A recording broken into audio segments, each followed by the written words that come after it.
Southwest Florida, welcome to another edition of Lee Pitts Live. We are here, Johnny on the spot, at the Lee County branch of the NAACP's Freedom Fund banquet, and it is shaping up to be a stellar event as usual. It is sold out. We're located at the Kerry Robinson Center in the heart of the Dunbar community on Edison Avenue. It is where the happening is tonight, and Lee Pitts Live is a media sponsor of this event, so we come out and cover it all. We have a distinguished lady in our community. She has been a pillar in the community for as long as I can remember. Everybody knows her, but I will introduce her anyway to those who are watching us around the world online. This is Gerri Ware, the president of the Black Caucus of Southwest Florida. Is that the... Lee County. Go ahead. Lee County Democratic Black Caucus. The Lee County Democratic Black Caucus. Is she clean or what? Now, Gerri, last time I saw you at an event, you had the hat on. You decided to leave the hat home this time? It has its purpose. Okay. First of all, before we get into the interview, tell us what you're wearing there. You got on a little Chanel or what? Come on, this is red carpet. Now, loosen up. Don't be so... What you got on? You got some pearls. You dropped them black.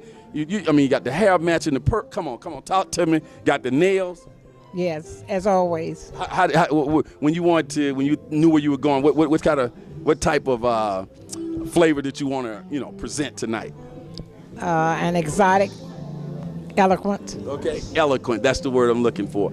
Now, as you're in your position, what is your responsibility with the Lee County Democratic Black Caucus? I know I got the words all mixed up, but that's the best. Well, it's our purpose to try to help those who cannot speak for themselves in the democratic process. We encourage voter registration. We encourage voter participation. We encourage anything or any event that is going to promote the black cause. Now, you focus, it's Democrat and you got a black component to it. So you keep an eye on black people who are running for political office in Lee County. Now, I've been around for a minute, and I know you've been around for 2 minutes. From what I can recall, in this past general election, there were more African Americans running for office than I have ever seen. Am I correct? If I can recall collectively, that is correct. Because you take into consideration Cape Coral too, Derek Darnell. Yes. So that would be correct. And it needs to happen. We have got, that is one thing that our previous president and the best president we will ever have had is promoting, that we as blacks get more involved in the democratic and the electoral process, because that's where it counts. You can make a difference if you get involved in the electoral process. And you can't just sit on the sideline, you have to get involved. Now we are down to the general election. That was the primary that I spoke of.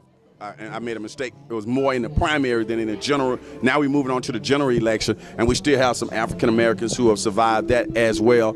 And we have some Democrats out there who are not African Americans. Kind of run down, though, the where we are in terms of African Americans who are still up for election and what we need to do as a community to help in that process. I think you got some stats here that you can run down as well. Yeah, Lee, I was much dismayed with the turnout because so that I don't give you any fake news, I want to give you facts.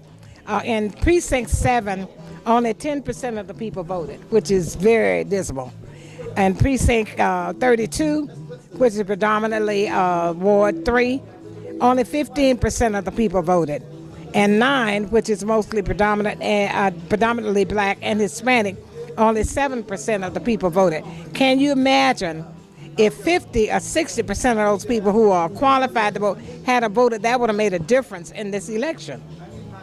In those wards, particularly that are heavily concentrated with African Americans and Hispanics, we can actually control who is on city council and even the mayor of the city. Yes, we could. But we've got to get out and vote. We cannot just be registered. We have got to get people to the ballot. Now, we do have that element of the mail ballot, which I advocate strongly, because you have some of the elderly people who are not able to ambulate and who could just sit home in the luxury of their home and make their selection without having to get out. So I encourage those to participate with the mail ballot. But one thing I want to say about the mail ballot, there's no reason why anyone should pick up your ballot. Postage is put on that. And the best thing for you to do is make your ballot selection and put it in the mail yourself. I see. Now, the upcoming general election, it could change what we see and how policies are made in Lee County and in Fort Myers. Talk about some key policies or referendum that are going to be coming around and how it's going to impact our community that people need to be aware of. Well, one thing we need to pay attention is to the proposal as far as redevelopment is concerned. As far as we are concerned in our community, there's an element there that they are planning to bring in some areas such as the Eastwood that would help to increase the amount of power that we can have as far as getting more monies into the pot for us to get to ask for things. And the thing that I want to say is that I strongly encourage our council people to be more vocal, to ask for more things, because the squeaky wheel gets the grease. So if we don't ask, we don't get. And that's why I encourage our people that are going to be elected. You need to be considering what the constituents need, not what you want, but what the constituents are asking for and what we need. Now, you also work closely with Yusuf. I want to give him Tedros. I want to give him a publicity. He's the head of the Lee County Democratic Party. Okay. Lee County Democratic Party. Yusuf, giving you a shout out. How has that relationship been, and what do you think about the job he's done, African American? Well, he has really tried to make a difference. And once again, all I can say is we can try, but it takes a mutual thing to happen. You know, he can get out and I can phone call and we can do all those things. But it has to be a mutual thing. We've got to want change in order to get something to happen differently. Now, you've been involved in politics directly, indirectly, so many years. When you don't see the type of turnout that you want to see, what makes you continue to stay the course, stay motivated, keep doing the good work? Jesse Jackson say you must have what? Keep hope alive. And so that's what keeps me motivated. And I know where there's hope, it can happen. Now, we, the Southwest Florida community, particularly here in Lee County, are big fans of you, Gerri Ware, yourself, and we want to see you run for political office again. This is the time. The time is right now. Can we see you putting your hat back in the political arena? I'm strongly considering it, and then within the next month or so, a decision will be made.